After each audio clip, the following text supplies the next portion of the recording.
Жаслан балам, келе ой кел. Қандай қалыңыз алай? Амансыз ба? Шүкір Аллаға. Өзің қалайсың? Шүкір, жақсы. Кірсеңші үйге. Жоқ, мен Айдарға келіп едім. Үйде Айдар бар ма? Айдар үйде. Айдар, Жаслан кеп тұр саған.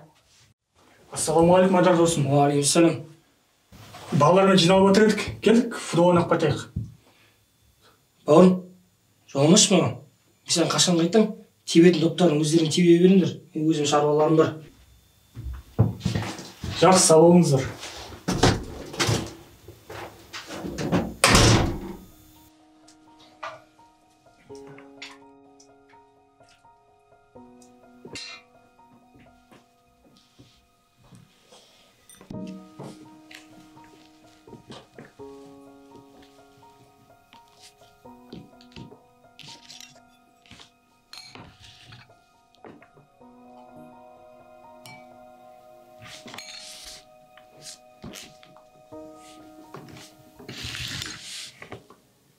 Балам, Жасланмен бірге барып қайтпадың ба?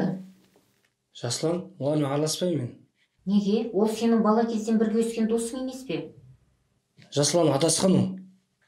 Осы сен намазға жығылғалы күрт өзгеріп кеттің ғой балам. Жаслан сенен кейін бастап еді намазды.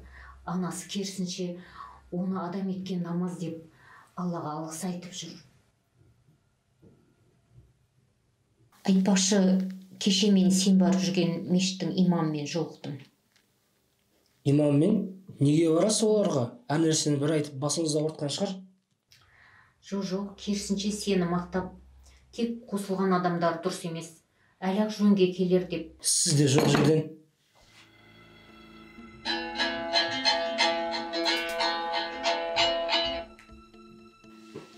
Алло. Алло, ағи, ассалаумалейкум. Не істедің, кешегі заттардың барлығын алдың ба?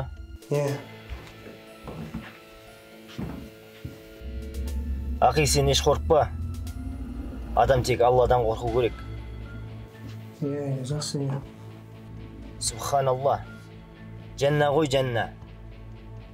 Олардың бәрі кәфірлер. Жақсы. 2 сағаттан кейін кешегі айтқан жерде болсаң болды. Болды, барам ғой, жақсы. Болды, жақсы.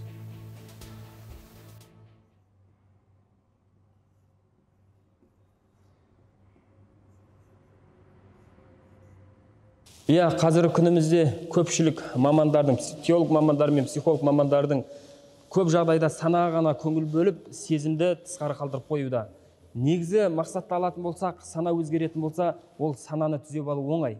Мысал үшін, бала кішкентай кезінде оған анасы, әке-шешесі ақ нәрсені қара деп үйрететін болса, кейін ол мектепке және достарымен араласу арқылы оның ақ екенін біліп, алдыңғы қара деген ұғымды не алады, санасын алып тастайды. Яғни ақиқатты көргеннен кейін біз санамыздағы нәрсені өзгерте аламыз. Ал сезіміміз өзгеретін болса, онда біздің жағдайымыз қиын екен. Не үшін? Өйткені бір мысал ретінде өмірде мысал, біз жас кезімізде біреуге ғашық болатын болсақ, сол ғашық болған адамымызға біреу келіп жаман қырларын айтатын болса, оның жаман қырларын қабылдай отырып, сіз оған деген сезіміңіз жоғалып кетпейді. Өйткені ол не?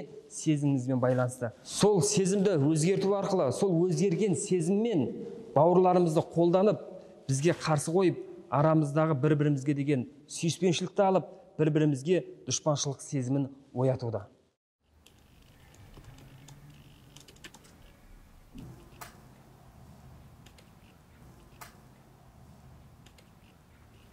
Ассалаумағалейкум, Емеге. Уағалейкумассалам, Айдар. Емеге, сен жаңа не деп кеттің? Сана дедің ба, сезім дедің ба? Сезім тек Алла ғана болу керек емес пе? Дұрыс, сезім тек Аллаға болу керек. Алла қорық деді ма? Біз Алладан қорқу керекпіз. Енді ол Аллаға деген қорқыныш енді бізге қалай келеді? Мысалы, сен иттен қорқасың ба? Енді қалаған болса, барлығымыз қорқамыз ғой иттен. Астағфиралла. Ширк. Бауырым, енді бұл сөзді кім айтты сізге? Алла айтты. Ақилар айтты. Түсіндікті. Бауырым, бір минутқа бола ма сізді? Ассалаумағалейкум, бауырым. Уағалейкумассалам. Машинаңыз кілттедіңіз ба? Кілттедім. Не үшін кілттедіңіз? Қалай не үшін кілттедіңіз? Ішіндегі заттар ұрлап кетсе кім жауап береді? Енді сіз сонда кілтке сеніп жатсыз ба? Біз Аллаға сенбейміз ба? Не айтып кеттіңіз? Бауырым, ренжімеңіз, әзіл ғой. Жүре беріңіз. Көрдің бе, Айдар бауырым? Сенің жаңағы айтқан мысалың мына жігітпен болған сөздегі мысал сияқты. Дұрыс, Алла бізге қорқынышты берген, бірақ әр жағдайда қорқынышты әртүрлі қолданамыз ғой. Кішкене өзгеруге уақыт келді. Кеше анаң келген сен. Пайғамбарымыз айтады, жәннат ананың табанының астында деп. Ол табандар сен үшін әлі қай жерлерге басады, белгісіз. Кеш болмай жатқанда кішкене ойланып, өз жөніңе келсейші.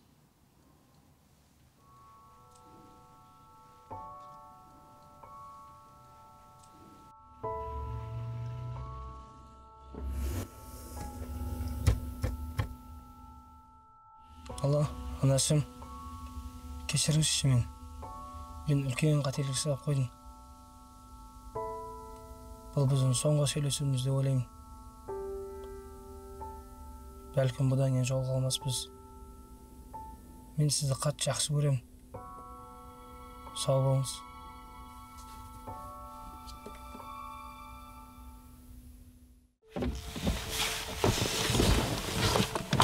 Ассалаумағалейкум ахи. Уағалейкумассалам. Алдың ба заттарды? Алдым я заттарды.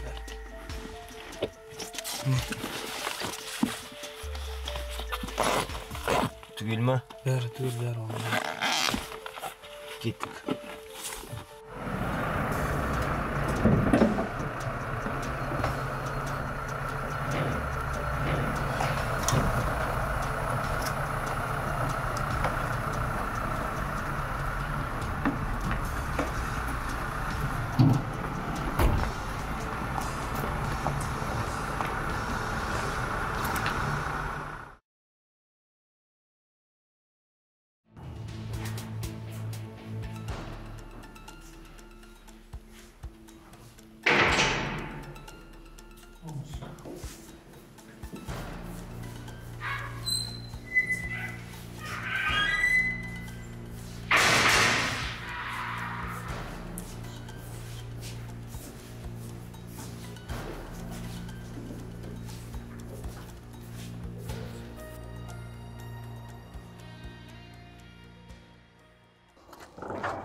Мен саған қашан қайтам, бауырым жоламаш деп.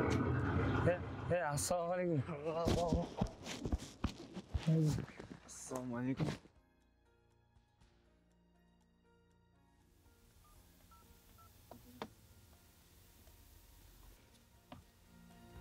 Алло, мен Қанатұлы Айдар, өз айыбымды мойындап звондаудан.